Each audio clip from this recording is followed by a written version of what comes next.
Vamos então agora aos exemplos, tá certo? Então vamos olhar aqui esse primeiro, exemplo 4. Teste se essa série aqui ela é convergente absolutamente, né? Quanto à convergência absoluta. E é para a gente, esse exemplo é um exemplo do teste da razão. Então, usando o teste da razão, você tem que o AN é o que você tem aqui, né? É o nosso termo geral. E aí o teste da razão manda que a gente coloque o n para infinito desse quociente aqui. Bem, o AN mais 1 é você chegar no lugar do n e colocar n mais 1. Então, no lugar desse n aqui, está colocado aqui n mais 1. No lugar desse n, está colocado n mais 1 aqui no expoente do 3. E no lugar desse n que está a terceira, está colocado n mais 1. Então, foi colocado o mesmo termo geral, só que trocando n por n mais 1. E embaixo é só repetir aqui o termo geral, né? O AN. Ok. E aí, olhando para esse quociente, bem, o módulo faz com que esses menos 1 aqui, eles percam um sentido, né? Porque não importa se é positivo ou negativo, a gente vai pegar só termos positivos. E aí o n mais 1 a terceira está aqui, o 3 elevado a n mais 1 está aqui, e essa fração aqui foi invertida. O n a terceira veio para baixo, o 3 elevado a n foi para cima. Ok. Bem, agora eu divido aqui 3 elevado a n pelo 3 elevado a n mais 1, ou seja, eu repito a base e subtraio os expoentes, n menos n mais 1 vai ficar menos 1, e aí o 3 vem aqui para baixo, né? Então vai ficar 1/3. Ok. O n mais 1 está aqui em cima, elevado à terceira, e esse n que está aqui ficou aqui embaixo, elevado à terceira. Sendo assim, você conclui que esse quociente é 1/3 de 1 mais 1 sobre n elevado à terceira. Mas como você quer estudar o n indo para infinito, quando você mandar o n para infinito nessa fração, 1 sobre n, o n aqui embaixo vai crescer muito, e a 1 dividido por um número que vai crescer até o infinito vai tender a 0. Portanto, você vai ficar com 1 dentro do parênteses, né? Vai tender a 1. Então, vai ficar 1/3 vezes 1, portanto, vai para 1/3. E 1/3 é menor do que 1. Aí o teste da razão nos garante isso daqui, né? Pelo teste da razão, a série dada é absolutamente convergente e, portanto, convergente. É isso que nos garante o teste da razão. Bem, esse é o nosso exemplo 4. Aí vamos para o exemplo 5. Teste a convergência dessa série aqui. Bem, como os termos AN, né, são positivos, a gente não precisa ficar usando os módulos. Isso aqui é positivo para todo n do 1 ao infinito. Então você não precisa dos módulos. Aí você vai analisar o quociente e depois manda o n para o infinito. Então você tem AN mais 1, bem, quando você olha para esse nosso quociente, né, o AN mais 1, ele vai ser n mais 1, n mais 1 n mais 1 elevado a n mais 1 dividido por n mais 1 fatorial. Isso vai ser o nosso a n mais 1, é o que fica em cima. E o que fica embaixo é exatamente o que está aqui, né? É o n elevado a n dividido por n fatorial. E aí você conserva a primeira, que é essa aqui, e multiplica pelo inverso da segunda, o n fatorial vai para cima e o n elevado a n vai para baixo. Ok. Então, de fato, o quociente AN mais 1 por AN dá esse produto aqui. Bem, aí ele começou a fazer alguns arranjos, né? Começou a fazer alguns truques. Então, o que foi que ele fez? Bem, você tem n fatorial sobre n elevado a n, ele pegou aqui o n mais 1 elevado a n mais 1 e dividiu nesse produto, né? N mais 1 vezes n mais 1 elevado a n é justamente n mais 1 elevado a n mais 1. Tá certo aqui, ele dividiu nesse produto. E esse n mais 1 fatorial aqui, bem, n mais 1 fatorial, eu posso sair multiplicando por n mais 1 menos 1, que é n, depois n menos 1, etc. Eu paro onde eu quiser. Ele fez então só isso. N mais 1 fatorial, ele escreveu, né, ao invés de escrever n mais 1 fatorial, ele escreveu como sendo n mais 1 vezes n fatorial. Então, esse daqui ele escreveu assim. Ok.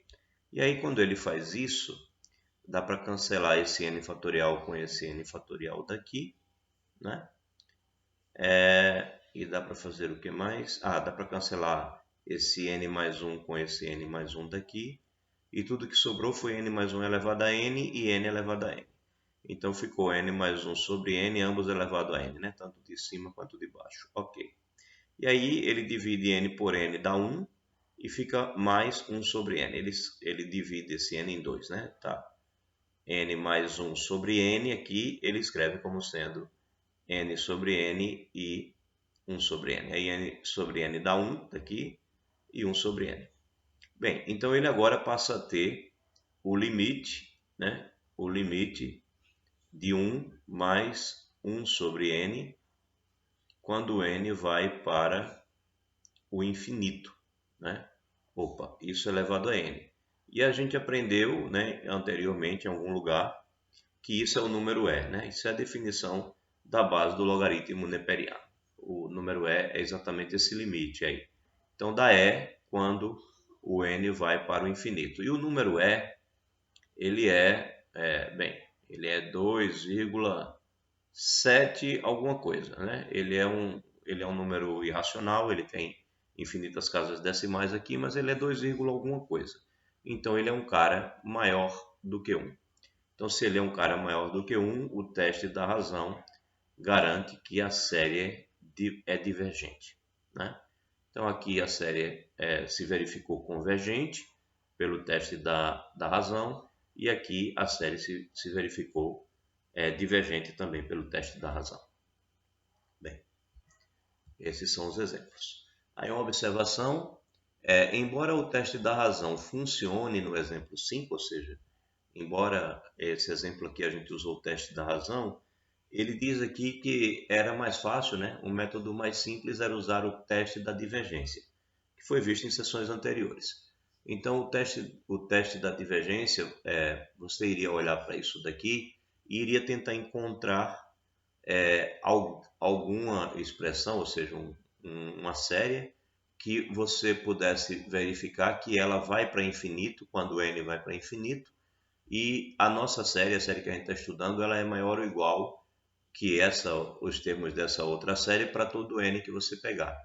E aí ele fez isso, ele olhou para n elevado a n como sendo o produto de n vezes n vezes n, n vezes, enquanto que n fatorial é 1 vezes 2 vezes 3 até chegar ao n. Então o maior valor que você tem no denominador aqui é o n, que só aparece uma vez. Em compensação aqui todos os fatores são n, portanto esse número ele é bem maior que esse daqui. Portanto, essa divisão aqui, não importa qual seja o n, ela é sempre maior ou igual que o n. E se você pensar numa série do tipo assim, né? Você está somando só n, né? Com n variando do 1 até o infinito, então é claro que essa série ela diverge, né? Essa série diverge, ela vai para o infinito. Então, se essa daqui vai para o infinito, e aí ele diz que segue que a n não tende a zero quando n vai para infinito, e ele diz que lá no teste da divergência, a gente conclui que ela é uma série divergente, lá usando o teste da divergência. Então, isso está nos dizendo que quando a gente encara um exercício que pede para a gente verificar a convergência ou a divergência de uma série, algumas vezes a gente vai ter que decidir qual teste usar, né? Ele está te dizendo aqui que o teste da divergência aqui era mais fácil do que usar o teste da razão. Ele mostrou como usar o teste da razão, mas era mais fácil usar o teste da divergência, segundo ele, né? Bem, aí mais um teste, o teste da raiz. O teste da raiz vai lembrar um pouquinho o teste da razão. Diz o seguinte, que se o limite da raiz enésima do módulo do nosso termo geral for igual a um certo valor L, e esse valor L for menor do que 1, então a gente tem, assim como no teste da razão, a gente tem que a série ela é absolutamente convergente e, portanto, é convergente. Já se esse mesmo limite for igual a L e o L for maior do que 1, então a gente conclui que ela é divergente. E se for 1, a gente não tem o que dizer, não é conclusivo.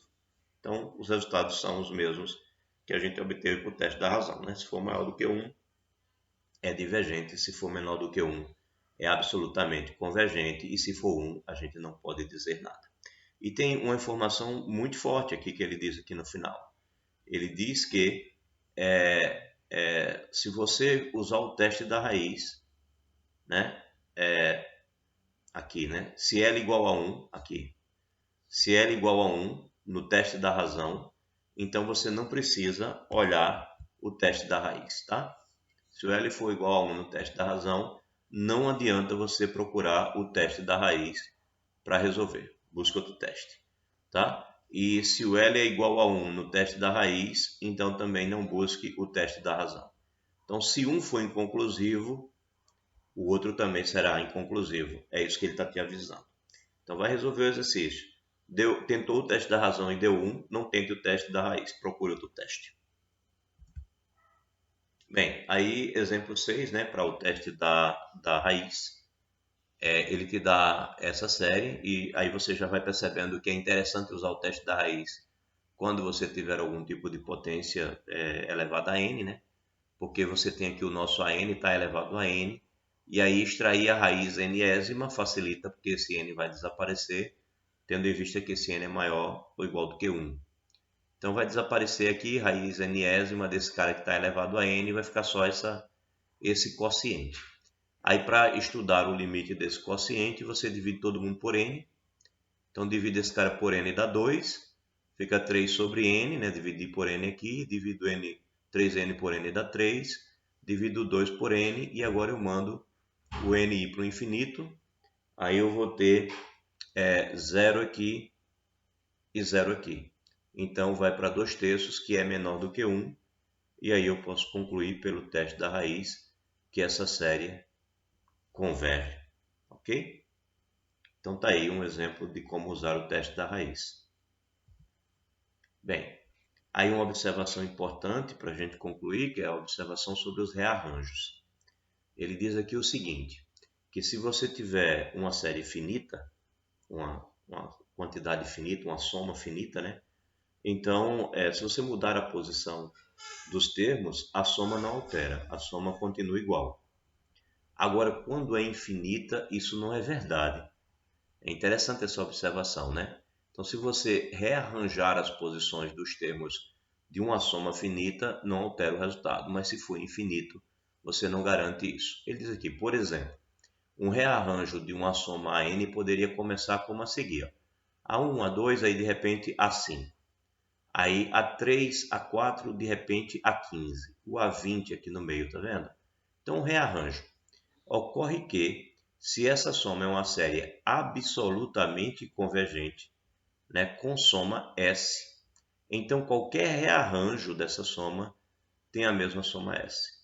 Então, ele está te dando a condição onde você, mesmo rearranjando, mesmo que seja infinita, a soma não altera. Então, ele está te dizendo que se essa soma é uma série absolutamente convergente, ou seja, se ela converge quando eu coloco os módulos, e a soma dela é S, então qualquer rearranjo que eu fizer não vai alterar essa soma, tá bom? Contudo, qualquer série condicionalmente convergente é aquela série que converge, mas quando você coloca o módulo, ela não converge. Então, ela é convergente, mas ela não é absolutamente convergente. Então, ela é condicionalmente convergente. Então, ela pode ser rearranjada para dar uma soma diferente. Então, quando isso acontecer, quando ela é uma série que converge, mas absolutamente ela não converge, ou seja, quando coloco o módulo, ela não converge, então eu sempre tenho como rearranjar para dar uma soma diferente. Bem, para ilustrarmos esse fato, vamos considerar a série harmônica alternada. Essa aqui. Ele pegou essa série, ó, 1 menos 1 meio, mais 1 terço, menos 1 quarto, mais 1 quinto, etc. E ele diz que essa soma dá ln de 2. Bem, isso deve ter sido mostrado anteriormente em alguma sessão anterior. Ele diz aqui, veja o exercício 36 na seção 11.5. Bem, se multiplicarmos essa série por meio, então meio vezes 1 vai dar meio, meio vezes menos meio vai dar menos 1 quarto, aqui vai dar 1 sexto, etc. Então, se eu estou multiplicando essa soma, naturalmente eu multiplico isso daqui também. Então, isso vai dar meio ln de 2. Aí ele vai fazer uma manobra interessante. Ó. Ele insere zeros, né, entre os termos dessa série aqui. Então ele colocou um zero aqui antes do meio, depois entre o meio e o menos 1/4 ele colocou outro zero, aí entre o menos 1/4 e 1/6 ele colocou outro zero e assim por diante. É claro que isso não altera em nada a soma continua do mesmo jeito. Só que agora ele faz o seguinte, agora adicionando as séries 6 e 7, ou seja, somando essa série com essa série aqui, eu vou ter 1 mais 1 meio, que dá 3 meios, né? Soma 1 com 1 meio dá 3 meios. 3 meios ln de 2. E quando você fizer essa soma, então vai dar isso aqui, ó, vai dar o 1, depois vai dar o mais 1/3, vai dar o menos meio aqui, vai dar o mais 1/5 e assim por diante. Vai dar essa série aqui, né? E vai dar 3 meios do ln de 2. Só que quando você olha para essa série daqui e olha para essa aqui, o que você vai perceber? Observe que a série 8 contém os mesmos termos que 6. Contém os mesmos termos que 6. Só estão rearranjados, tá certo? Só estão em posições diferentes. Então, mais rearranjados de modo que um termo negativo ocorre depois de cada par de termos positivos. Bem, a soma dessas séries, contudo, são diferentes, né? Aqui, nessa primeira série aqui deu ln de 2 e nessa dá 3 meios do ln de 2. Então, as somas dessas séries são diferentes e, na verdade, Riemann, né, ele já tinha provado algo muito forte. Ele diz que ele demonstrou que se uma série for uma série condicionalmente convergente, ou seja, converge, mas não converge absolutamente, e R for qualquer número real que eu quiser, existe um rearranjo, eu consigo rearranjar essa série, que tem uma soma igual a R.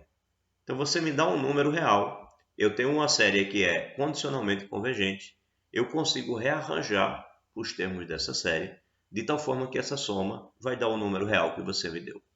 Bem, uma demonstração desse fato, segundo ele, é delineada aqui no exercício 44. Bem, fica então o exercício 44 para ser visto. Bem, o próximo vídeo que vou gravar é mostrando alguns exercícios.